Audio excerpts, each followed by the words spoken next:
Hi. So a couple of weeks ago, I gave a presentation to a group of graduate students in a seminar series class, talking about a simple look at diversity, equity, inclusion. And since that time, I've had several follow-up discussions from various different students and faculty members and friends and things like that, talking about these particular issues.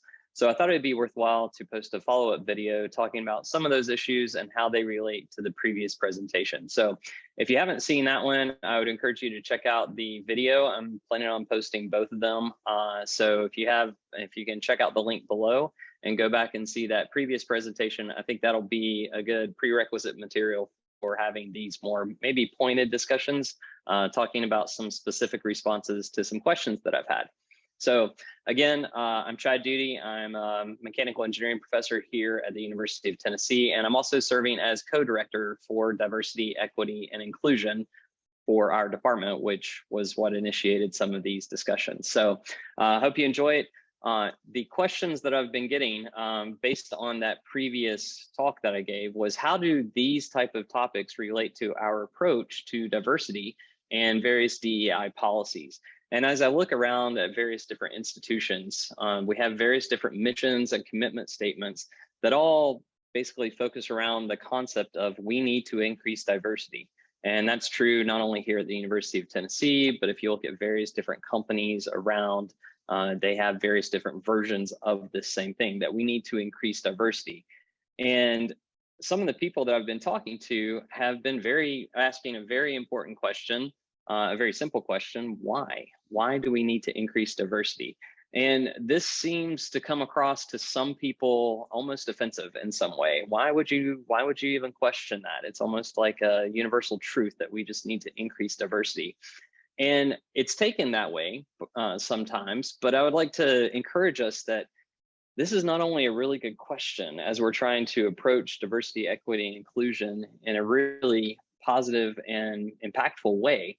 It's not only a question that we can ask, but I would say that it's a question that we have a responsibility to ask and answer in a very good in a very good way, and be able to communicate that very effectively to the people that we're engaging with. So if we don't, I think we have a real danger of instituting DEI policies that are arbitrary, nebulous, and potentially ineffective, maybe even damaging. So I think it's really important to answer this simple question. I've heard it often said, if we don't know the why, it's really hard to define the what and the how. So I think this is a really important question for us folks in the area to answer. And a really good article that I read on this from Fatiker in 2002, this is a professor from the University of Wisconsin, was looking at the various different motivations for increasing diversity. And it ranged from several things from the external to the internal motivations, going across from regulatory requirements all the way up through social justice and professional development. But I would definitely encourage you guys to read that and see what they said.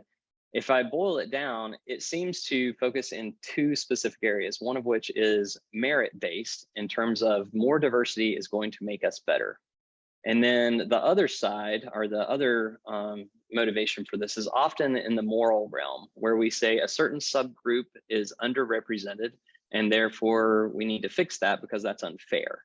And so I thought we had addressed both of those and take a kind of a detailed look at both of those motivations for increasing diversity. So as we look at the merit-based side of things, increasing diversity, the statement increasing diversity is better, we talked about diversity being good in the previous talk, and we talked about Monet's garden at Giverny and how it's really just the depth of the colors and how they're so presented. It really makes the painting beautiful. But the question remains, is it always true that increasing diversity is always better? And I think that's worth asking. If an example that's commonly given is lots of people getting together to design a car. And typically you're looking at various different engineers that, people with knowledge of powertrains and people with knowledge of structure and aerodynamics is really good to bring to the table. And it is. And maybe even increasing the diversity and not just having engineers sitting around the table, but having folks from marketing and sales and quality assurance and manufacturing and accounting and things like that could potentially produce a much better car, and having all those various different sources of input is really good and valuable. However, if we just say, you know what, having that level of diversity was good, so having more diversity would be better, instead of having all those folks coming from different parts of the automotive industry, we replace those people with people from a more diverse background. We would have priests and dancers and actors and lifeguards and things like that. And if that's not enough, maybe we say, you know what, that's not enough diversity. Increasing diversity would be better, and have all of them speak different languages. And pretty soon this gets down to the level of silliness. And obviously that wouldn't produce a good car. And I think a lesson that I've seen, or something that I've noticed, is that diversity is great when it's wielded by a master and in the appropriate amounts and in the appropriate ways. I mean, we have a simple pie there, an apple pie, that, if you put the right amount of cinnamon and sugar and butter and things like that into this pie, into this dessert, it's a beautiful experience. However, if I let my 3-year-old make a mud pie, they're going to throw all sorts of stuff in there, just because diversity is great. They're just kind of being creative, but they're throwing lima beans and jelly beans and corn and Oreos and gummy worms and all sorts of stuff in there. Lots of diversity, but horrible in terms of something that you would want to eat. So I think we can't really say inherently that increasing diversity is better. More diversity can be better, but increasing diversity for its own sake can also be a train wreck. And that's something that we really need to be aware of as we're going forward, and be very specific about what we're talking about. So in terms of being specific, when we talk about increasing diversity, what do we really mean by diversity? What is that? And in the previous talk, we mentioned that diversity is really just differences, and there's all kinds of differences out there, all kinds of sources of diversity. And we talked about diversity being everywhere. As we look around and look at any group of people, we're all made up of just various different qualities across the entire spectrum of the world. Almost anything, any group of people that you get together, you can find sources of diversity. So diversity is everywhere. So what do we mean specifically when we're talking about diversity? If we're trying to institute some level of increased diversity, we have to be very clear about what type of diversity we're talking about. Maybe it's on this list, maybe it's not. And why are we picking that particular one? Why do we think that that is the particular one to choose? So a lot of times I see poorly defined policies that just want to increase diversity, but they really don't say what type of diversity or why. So I think that's a really good thing that we could do in our DEI policies. If we don't, and just randomly pick sources of diversity and throw them together, then we're kind of heading to something that is not really going to be good. So speaking of good, we say diversity is better. And so we really need to define, what do we mean by better? And so there's lots of studies that have come out. Dezo in 2009 have shown that more diverse groups bring different points of view and knowledge, consider more comprehensive set of solutions, debate each other's viewpoints more vigorously, and lead to higher quality decisions. And that's great. That's a great outcome of that study. Like designing a car and things like that, diversity has been shown in those environments to be more beneficial in innovation-oriented businesses. And there's various different studies that have shown it leads to higher profits, better solutions for complex problems, more innovation, things like that. But again, being very particular about what type of diversity are we talking about. But these have shown that can lead to some great benefits. And if those are the ones that we're going after, then that's great, and we need to identify that. But we also need to be aware that diversity is not always better. Diversity, even though it can lead to more innovation and better decision-making and things like that, there's two sides to that coin. In tasks that are difficult, diversity may be better. In simple tasks, more homogeneous groups seem to perform better from that same study. And also from a couple of other different studies, research has also shown that diversity in a group can have a lot of drawbacks: discomfort, rougher interactions, lack of trust, greater personal conflict, lower communication, less cohesion, more concerned about disrespect, things like that. So when we're talking about increasing diversity is good, we need to realize that that's not a fundamental truth and that that's always true. And we also need to realize that although it can be better and show some benefits in certain areas, there are also some drawbacks that we need to be aware of. So as we're coming up with DEI policies, we need to be very specific about the benefits that we expect to gain from increasing diversity and be able to weigh those against the potential drawbacks and be forthright and, just be aware of what those potential drawbacks are and be able to put them on a scale and say, okay, this is the benefit and this is the drawback. We just need to be aware of both and have methods to measure both of them. As Zig Ziglar says, if you aim at nothing, you'll hit it every time. So if we're not specific, we're just going to go off and do certain activities without really knowing why we're doing it or what we're doing it or what the benefit and potential drawbacks might be to the organization. So I think that's really something that we need to do for DEI policies, is really look for specificity. If we're looking at, now that we've identified what type of diversity we're after and what kind of benefit we're after, I think we also need to ask the question, why do we think that that specific type of diversity will lead to that specific benefit? And so out of all the range of diverse attributes, we've picked one now and we say, okay, this particular attribute, we're going to increase diversity in that particular area, and it's going to lead to that particular benefit. Well, we know that it's really hard to narrow that down to a specific trait. People are really complex, and these effects are often multivariable effects. So just by changing that one knob, do we really think that that's going to lead to that particular outcome? And also realizing that even if we have a study that says that that has been shown to be true in a certain area, does that correlation, that one area of diversity being correlated to that one benefit, does that correlation mean that it's actually causing the effect? So we need to be aware of that as well.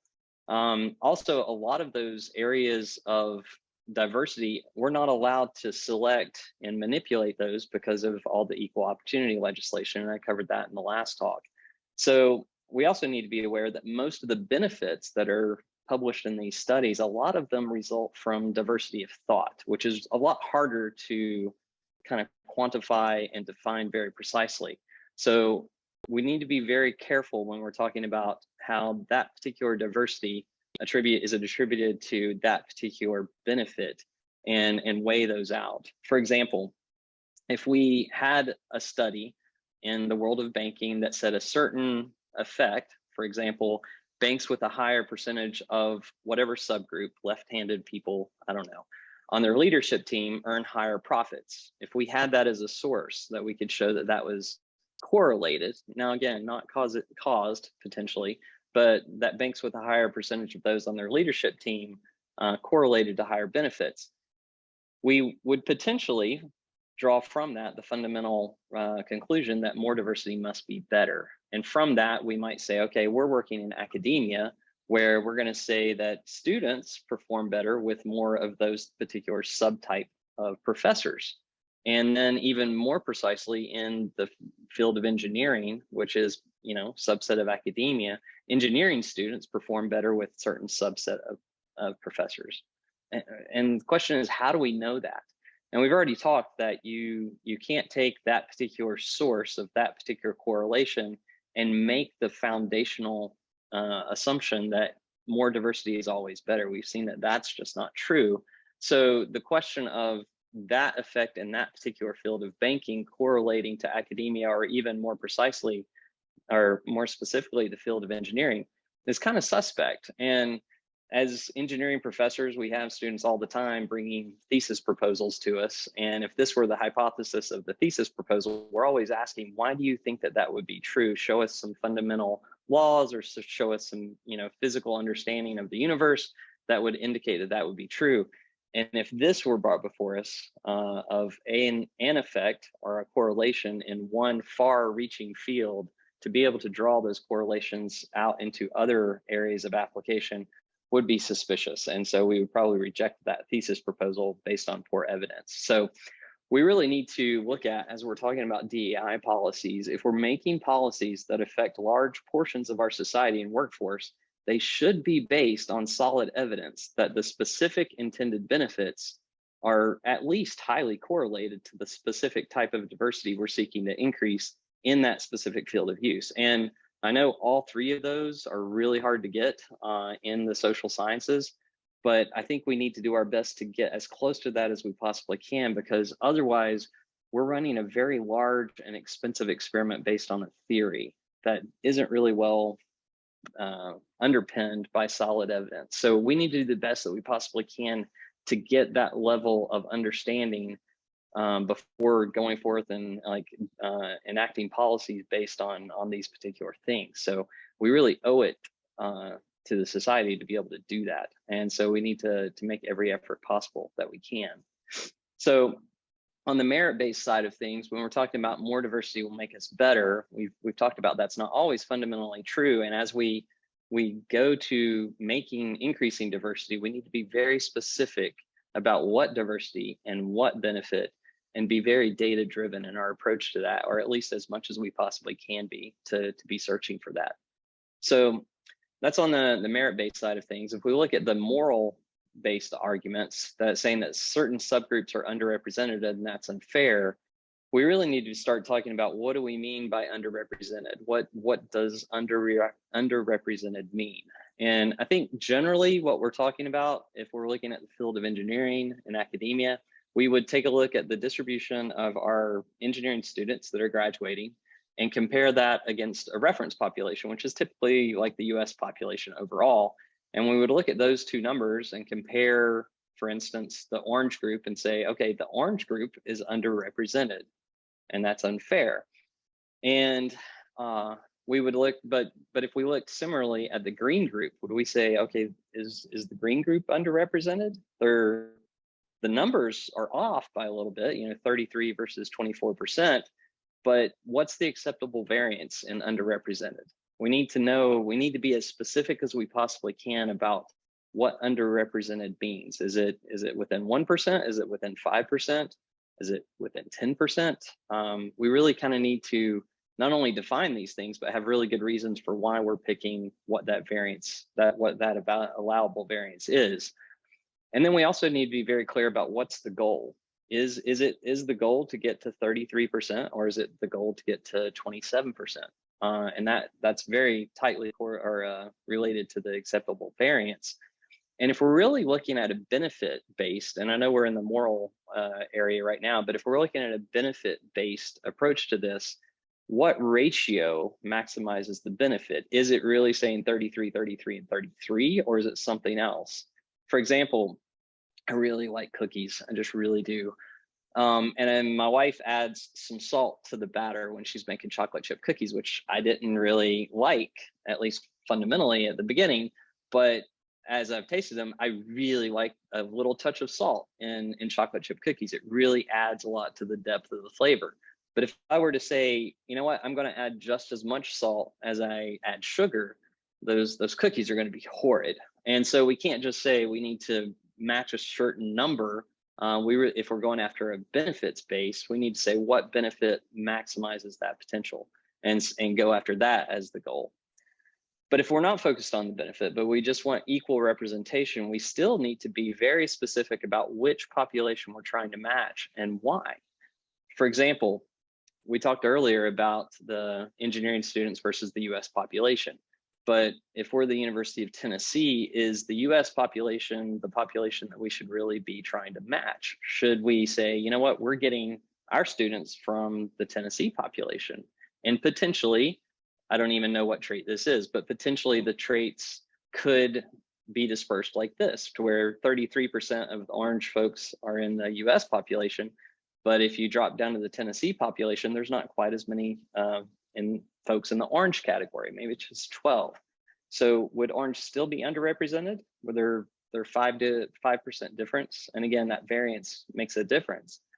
And we could go even further to say, you know what, we're really not getting college students from the entire Tennessee population. We're really just getting them from qualifying high school students. That's the population we have to draw from. And what if that particular population exactly matched our graduating engineering students? Would we still say orange is underrepresented in the graduating engineering students? And then that's not really where it stops, because those folks are going to enter the engineering workforce. If we now looked at the engineering workforce distribution and saw that it was 12% orange versus 7% that are graduating, would then we say that orange is overrepresented because there's more percentage-wise in the engineering workforce than those that graduated? And then if that's the comparison we make, now is gray the underrepresented group? So the reference population really matters. What are we using as our baseline?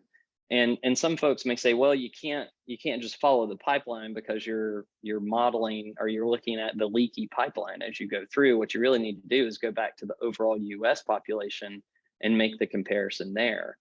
But that's not even all the way back to the ground. Really, you need to look at the world population if that's the case, and say, okay, this is the distribution of folks in the world population.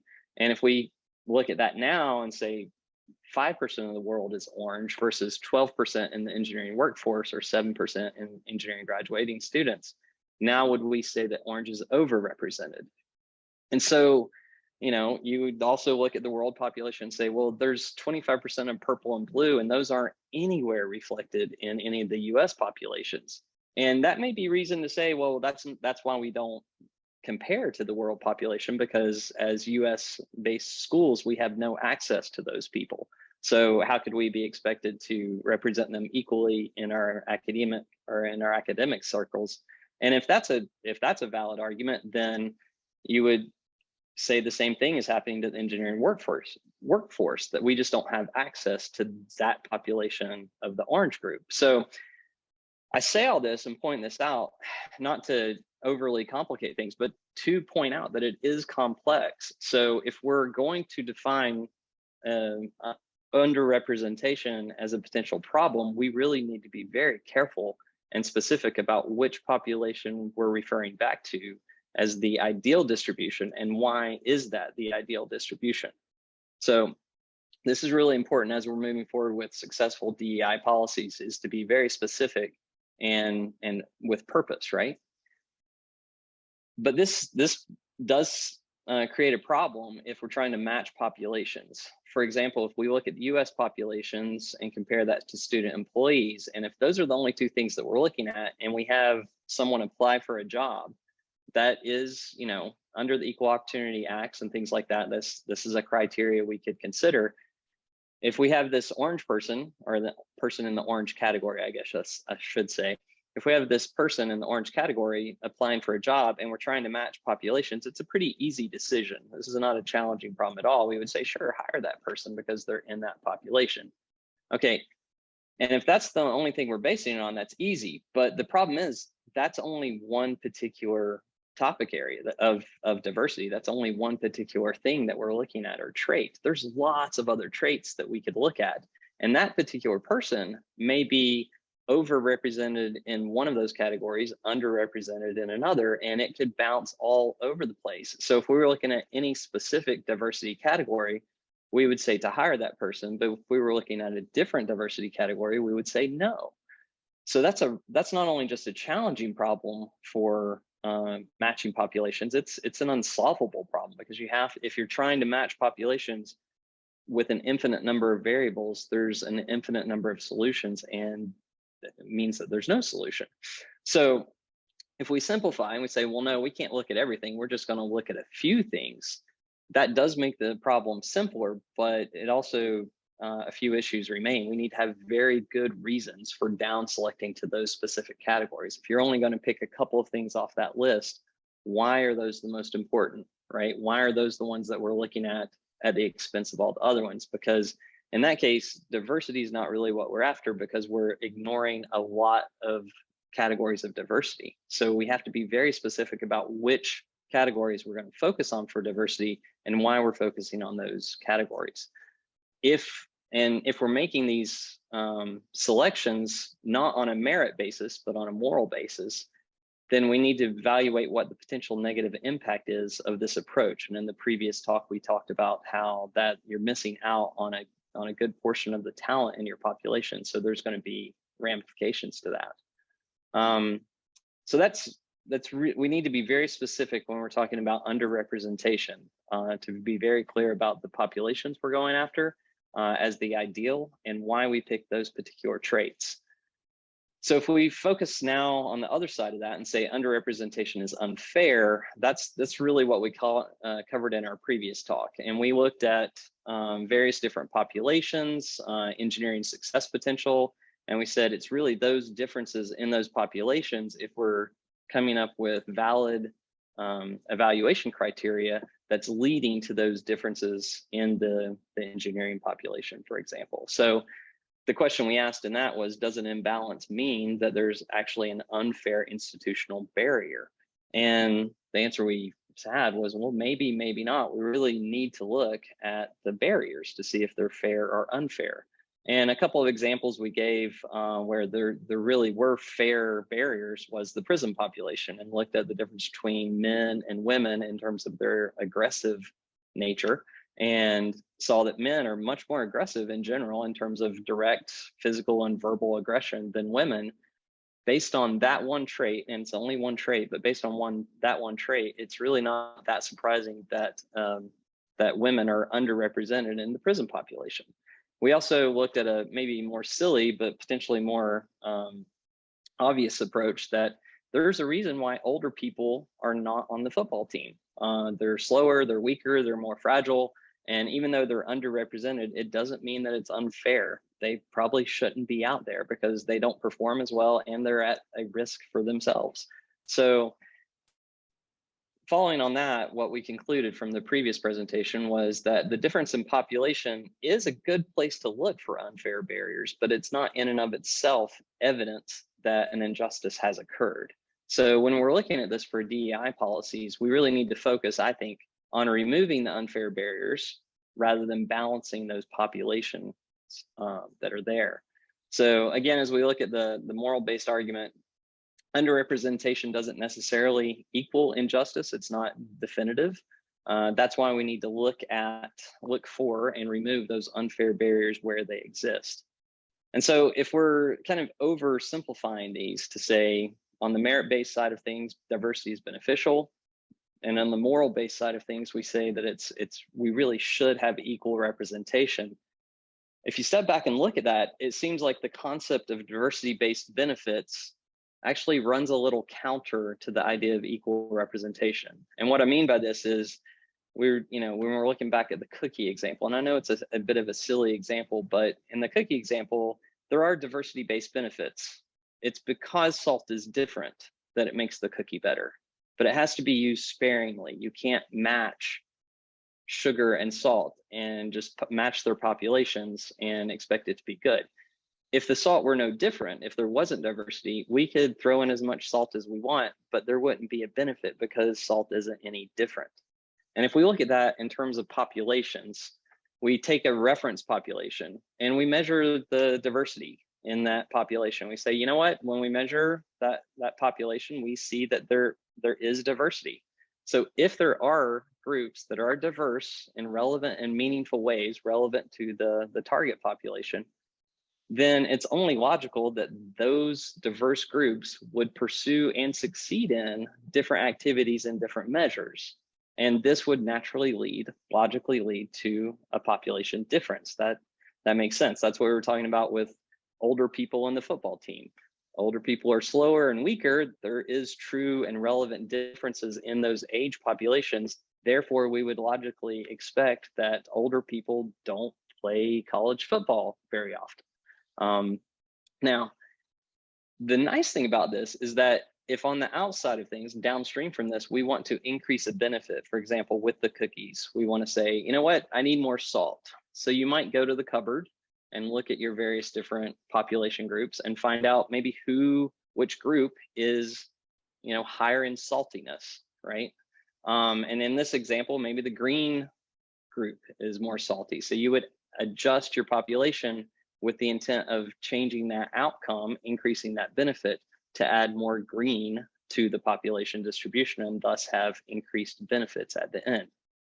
If on the other hand, we look at the population and we say, these groups are not diverse. All people are the same. in these particular buckets, that's what we talked about in the previous presentation. If these groups are not the same in relevant and meaningful ways, so we take that diversity and we collapse it down and say there is no diversity there. If that's true, right, the populations would ideally match. If there was no meaningful and relevant diversity among those groups, then it does make sense that ideally the outcome group would match the reference population, because there's effectively no difference there. But in that same vein, there can be no benefit because the groups are functionally equivalent by definition, because there is no relevant and meaningful differences between those populations. So if we have one mix of population and measure their performance, it's going to be exactly the same as if the population drastically changes and measure their performance, because we've already our starting point was that there was no functional diversity between those groups. So the performance has to be the same. If it's not, then the groups were diverse. Now, the problem there is that if downstream we say we need more innovation, we need new ideas. Well, in this scenario, there's nothing we can do to change that, because there's no diversity. And this is part of the wonderful power of diversity, is that we have options to go to. But if the starting point and assumption is that the groups aren't diverse, then everybody's the same, and there's no way to really affect that end goal. Now, if we say, well, that's not true. Actually, these groups are diverse. Like, there is diversity there, and these groups are diverse, but yet we still want to enforce an equal population. We want to enforce that equal representation in the outcome population. Well, that's very similar in terms of going back to the cookie making experiment to say, all right, we're making cookies and we've got all these spices, sugar, salt. On this one, it's fish spice, salad spice, apple tea, chamomile, curry, things like that. We go to our spice rack and we say, well, these are different, but we want to represent them in equal quantities in our cookie recipe. Well, that'd be an awful cookie, right? I think everybody would agree to that. So as we're looking at our DEI policies, we need to be really, really specific about our diversity goals, our motivations, our reference populations that we're using as our baseline. What are the expected benefits? What are the expected drawbacks? How are we going to measure those? And then we need to come forward with great evidence showing why those particular areas of diversity we expect to have the particular impacts and benefits that we're looking for. So I think those are some potential areas that we need to really look at as we're looking at developing successful DEI policies. So one other question, or one other thing that we've been talking about with some students and faculty members is, the next question is, on average, shouldn't a sample subset, when we take it, let's say the engineering students at UT, shouldn't that sample subset accurately represent that larger population, especially if it's a large group? Like, why wouldn't we expect those numbers to be different? And so when we're looking at getting a representative samples, and we do this all the time in the social sciences as well as the scientific community, we're trying to sample a small group of people or a small group of measurements of mechanical strength of different material properties. We're trying to represent those small number of measurements, make sure that they're representative of the overall population, right? So what conditions do we have to meet to properly represent a large population with a smaller sample set? And this is well known in the social sciences as well as the science industry, or then the sciences. The first condition that we need to meet is equal access. And to think about this, imagine going to a dog show and asking the people at that dog show, do you like cats or do you like dogs better? And it's a dog show. So the conclusion that we may draw from that is that all people like dogs better, and you may like dogs better, but that's not an overall conclusion that we can draw. But because we didn't have equal access to the population, we were biased, then we drew a wrong conclusion. So that's one of the conditions. And if we're looking at the application process for bringing in applications to the University of Tennessee, we need to make sure that we have equal access to that population. Not only that they're balanced, but that there's a lot of them, right? So the second one is random selection. So for example, on this one, think about if I went to the donut shop every day, which I would love to do. And let's say that I've always brought home donuts with pink icing, and those were the only donuts that my kids ever saw. Well, they would conclude that all donuts have pink icing. And we know that's not true. But the reason they would draw that conclusion is that I wasn't randomly selecting donuts. I was picking the ones with pink icing. And so that would be a bias, and we can't do that. So we have to be very random about how we pick or select things into our subset samples. So as we're picking applications, we need to be basically a blind judge, that we're not evaluating things at all. We're just randomly picking out of a bag, as if you had a big bag of marbles, gray and green marbles, and you were just randomly picking down sight unseen and picking out marbles. And that would be a good way to equally represent the population that's in that bag. It needs to be random. The third part is that we need to have a large sample set. So for example, when you're flipping a coin, you could very easily flip it 3 times and get the same result, all heads. And you would conclude from that that coins always turn up heads. But we know that that's not true. If you keep flipping it long enough, you will get a more balanced representation of the probabilities of that population. And so when we're making selections, we can't just pick 1 or 2 applications. Even if we're doing it randomly, you could pick 2 green marbles out of the bag. You would conclude that the entire bag is green, and that's not true because you weren't picking enough. So we need to make several, we need to make sure that the group that we select out of that population, that we have a large enough sample selections. So question is, does the UT admissions process meet these 3 criteria? So do we have control over our applicant pool to make sure that we have equal access to the population? And of course we don't. We're receiving applications that come in, right? We can advertise, we can do things, but we have no real control over that. So we don't know what we're going to get. We have to just look at what's coming in the pipeline. The second condition is random selection. Do we take that big stack of applications that come in and just randomly pick them? Of course not. We definitely don't do that. We are not blind judges. We look at the applications, we evaluate them critically, and we consider the goodness and badness, relative merits of each of the applications. So we are intentionally violating that second condition. And then in terms of a large number, are we making a large enough number of selections to equally represent a group? And I would say with over 3,000 students in the mechanical or in the College of Engineering here, yeah, we probably are. Even though it's only 0.05% of the state of Tennessee, we've got over 3,000 students. So we could say that the number of selections are probably good enough. So we're meeting that third criteria. But I will say some smaller departments here, like nuclear engineering departments, very small. So you may just be picking a small enough numbers of applicants out of that large population where it's really hard to equally represent the population. So with those 3 conditions and looking at those, we can ask the question now, would we expect, as the University of Tennessee, would we expect our student population to accurately represent the larger population of the state or of the country? And the answer, of course, is no. We intentionally violate one of the major conditions of getting a representative sample, and we have limited control over the other 2. So those were 2 of the questions that I'd had, or 2 of the areas that some of the discussion points that I'd had following my previous presentation. So I wanted to kind of lay those out here in this one.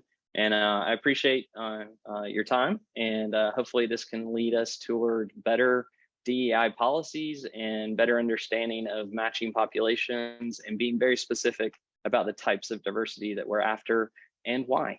So thank you for your time.